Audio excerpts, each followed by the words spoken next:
Bentornati, oggi vi introduciamo alla comprensione di poliedro, parola che sarà al centro della seconda sessione del convegno che si intitolerà A confronto con le sfide dell'educazione oggi. Una sessione che intende soffermarsi, focalizzarsi su alcune sfide del presente, a partire proprio dal loro impatto sulla mentalità, sui comportamenti dei singoli, della collettività, in particolare sui giovani, in particolare sugli educatori. Ma è anche una sessione che intende soffermarsi su alcune antropologie contemporanee a partire dal loro impatto sui processi formativi. Ci aiuteranno a comprendere meglio questa metafora due relatrici del convegno e membri del comitato scientifico, Marcella Farina e Marta Seide.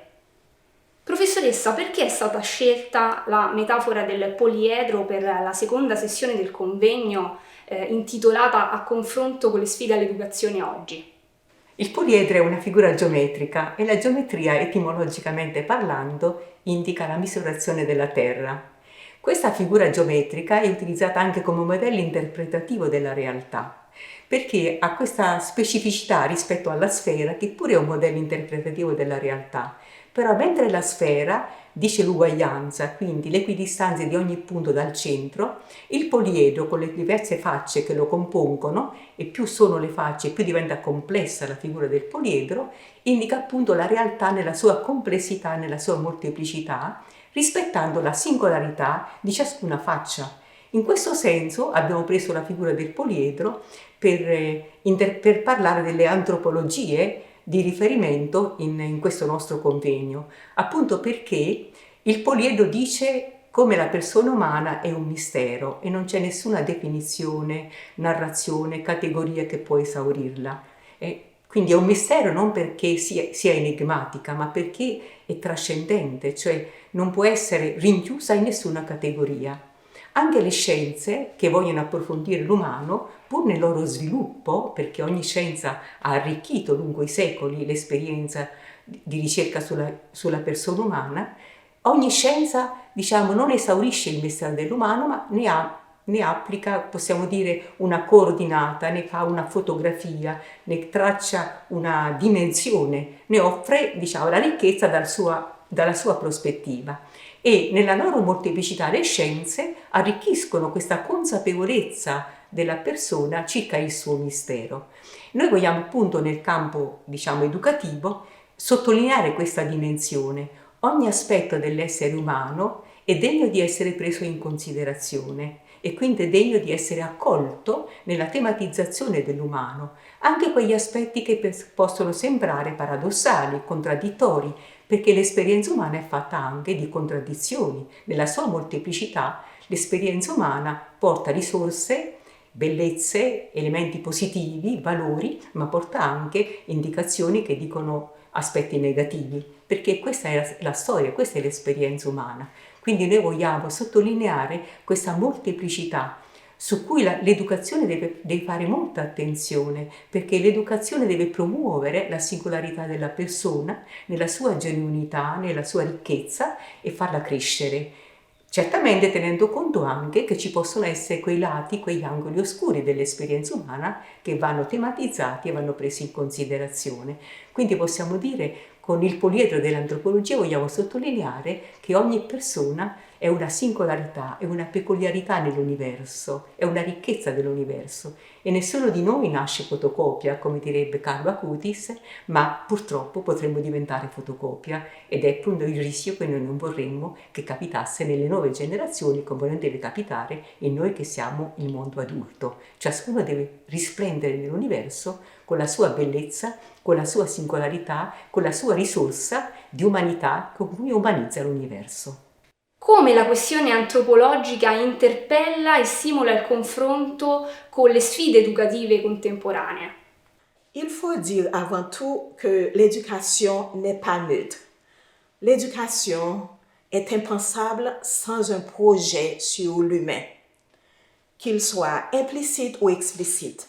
Donc, que nous le voulions ou non, qu'il soit conscient ou non, notre pratique éducative est filtrée par notre manière de penser et de concevoir la personne et du coup de la finalité que nous voulons atteindre. Le regard que nous portons sur la personne détermine de manière essentielle notre type de pratique pédagogique. Donc, si notre pratique pédagogique épouse généralement une conception anthropologique, dans un contexte comme le nôtre, où émerge tout un ensemble d'anthropologies, les unes plus différentes que les autres, il devient indispensable pour une éducatrice ou un éducateur de thématiser sa propre conception de l'humain et de manière à faire des choix visés dans la pratique éducative dans tous les milieux de formation, formels, non formels, informels, pour les petits et les grands. Pour cela, il faut nécessairement connaître ce polyèdre des anthropologies pour mieux s'orienter et accompagner les jeunes d'une manière responsable. En plus, je dirais qu'il ne suffit pas d'être un éducateur simplement en se déclarant pour l'homme. Comme le dirait le pédagogue Paulo Freire, ce serait une phrase dont la généralité trop vague contrasterait avec la pratique éducative concrète.